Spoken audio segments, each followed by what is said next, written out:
रहीम अस्सलाम वालेकुम। मैं हूँ एडवोकेट राबिया भट्टी। सिंध कंज्यूमर प्रोटेक्शन एक्ट की हमारी जो सीरीज़ थी वो चल रही है। आज जो है हम इसमें सेक्शन 23 जो है वो पढ़ेंगे और इसका पार्ट जो है वो 4 पढ़ेंगे, जो कहता है पावर ऑफ अथॉरिटीज़, यानी कि जो डेफिनेशन क्लॉज में हमने अथॉरिटीज़ पढ़ी थी कि एज अ कंज्यूमर की जहाँ पर उसने अपनी दाद रसी करवानी है, तो कंज्यूमर लॉ में कौन कौन वो जो है दाद रसी सुनने वाला है, कौन कौन अथॉरिटीज़ हैं। तो सेक्शन 23 का क्लॉज 1 कहता है कि a person may file complaint for the violation of the provision of section 11, 16, 18 and 90 before the authorities, who on being certified that the such in the case fine is the violator may be extended to fine 15,000 15,000 rupees on which may be recovered to arrears of the land revenue। यहाँ पर वो authorities को कहता है कि कोई भी शख्स जो अपनी कंप्लेन लेकर आता है इन 4 सेक्शंस के अकॉर्डिंग 11, 16, 18 और 19, अगर वो अपनी कंप्लेन लेकर आता है और अथॉरिटीज़ उससे मुतमईन होती है, तो जिन्होंने ये चारों सेक्शंस की जिन लोगों ने अब वायलेशन की है, अथॉरिटीज़ उनके ऊपर जो है वो फ़ाइन लगा सकती हैं, जो 15,000 तक का हो सकता है। फ़ाइन जो है हाँ जी, एक्सटेंड टू 50,000 रुपीज़, और वो जो है उसको रिकवर करने के लिए उस एरियर्स को वो लैंड रेवेन्यू डिपार्टमेंट जो है उससे भी रब्ता कर सकते हैं। ठीक है जी, यहाँ पर हमें पता चला कि इन 4 सेक्शन की वायलेशन करने वाले के खिलाफ वाज़ेह तौर पर जो है वो आपका जो है वो हो सकता है। अब यह 4 सेक्शन का बताया गया, उनमें से एक था ये सेक्शन 11 आपका ड्यूटी ऑफ डिस्क्लोजर। इसको हम थोड़ा सा हल्का हल्का सा देख लेते हैं। वो कहता है nature of product such disclosure of the competent part, ingredient, quality, date, manufacture, expire, material on discussion. जी बिल्कुल, हम ये पहले पढ़ चुके हैं कि जो भी प्रोडक्ट बनाने वाला, मैन्युफैक्चर करने वाला शख्स है, ये उसके ऊपर ड्यूटी लागू होती है कि अपने प्रोडक्ट के बारे में वो सब चीज़ें बताएगा कि वो उसमें कौन से प्रोडक्ट में मटेरियल कौन से लगा रहा है, एक्सपायरी डेट उसकी कौन सी है। और कंज्यूमर के लिए सब अक्सर हम यहाँ पर देखते हैं कि आप लोगों ने नेस्ले का जूस वगैरह अगर लिया होगा, तो वहाँ पर उसमें उस जूस के डब्बे पर आप देख रहे होंगे कि सारी चीज़ें जो है वो ऑलरेडी बताई भी होती हैं कि कौन सी चीज़ है और इसमें एक्सपायरी इसकी क्या है क्या नहीं। एक्चुअल उसको सेक्शन 11 ने कहा था। तो यहाँ पर ड्यूटी ऑफ डिस्क्लोजर का है, अगर कोई वायलेशन करता है तो 15,000 रुपये उसको फ़ाइन देने पड़ेंगे। ठीक है जी, इसके बाद इसका क्लॉज 2 कहता है the authority may file a complain. अच्छा जी, to declaring of the product defective under section 4, 5, 6, 7, 8 and service of the fault defective under section 11, 13 without proof any damages actually suffered a consumer be likely be suffered of keeping in view general standard of that service। Authority में file अ complain, अगर कोई authority खुद complain file करे। हमने क्या पढ़ा था definition clause में कि कंप्लेनेंट कौन कौन हो सकता है, तो उसमें भी हमने एक ये डेफिनेशन पढ़ी थी, अथॉरिटीज़ भी एक एज अ कंप्लेनेंट हो सकती हैं।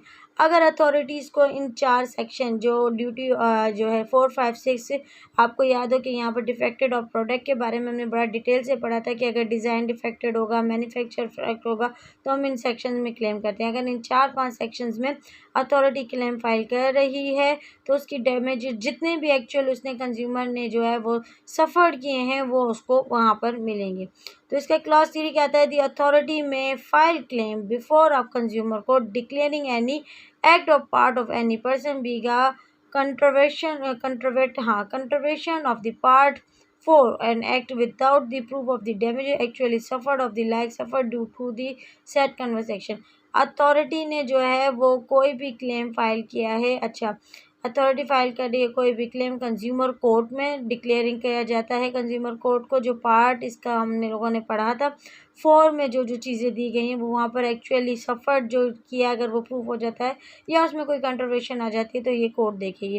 क्लास 4 इसका कहता है दी अथॉरिटी ऑन रिसीव और कंप्लेनेंट और references from the Consumer Protection Council on his on the motion of the whole inquiry and defect of the product of the service practice of the practice of the contravention of the provision of this act, no period of the notice shall be required to be giving of the manufacturer provided service of। अब हमेशा अक्सर हम कहते हैं कि जी हम complain लेकर गए, हमने प्लान बनाई, हमने अपना केस बनाया, तो उसमें कोर्ट क्या करेगी। तो यहाँ पर जो आपकी कंज्यूमर कोर्ट होगी वो क्या करेगी, यहाँ पर इंक्वायरी कंडक्ट कराएगी कि जो क्लेम आप कर रहे हैं, जिस प्रोडक्ट की डिफेक्टिविटी के बारे में आप हमें बता रहे हैं, जिसके लिए आपने कोर्ट से रुजू किया, क्या आया वो है? आया क्या ये शख्स वाकई ही कंप्लेनर है? आया जो ये कंप्लेन कर रहा है वो ठीक है? उस सारे मैटर में कंज्यूमर प्रोटेक्शन काउंसिल जो है वो, या आपकी कोर्ट जो भी अथॉरिटीज़ होगी वो इसकी इंक्वायरी कंडक्ट करवाएगी, और इसमें जो भी मैन्युफैक्चरली प्रोवाइड सर्विस होगी, पर्पज़ होगा इस इंक्वायरी का, वो सारी चीज़ें हिस्सा होगी। यानी कि क्लास 4 बताता है कि पावर्स ऑफ इंक्वायरीज़ के बारे में।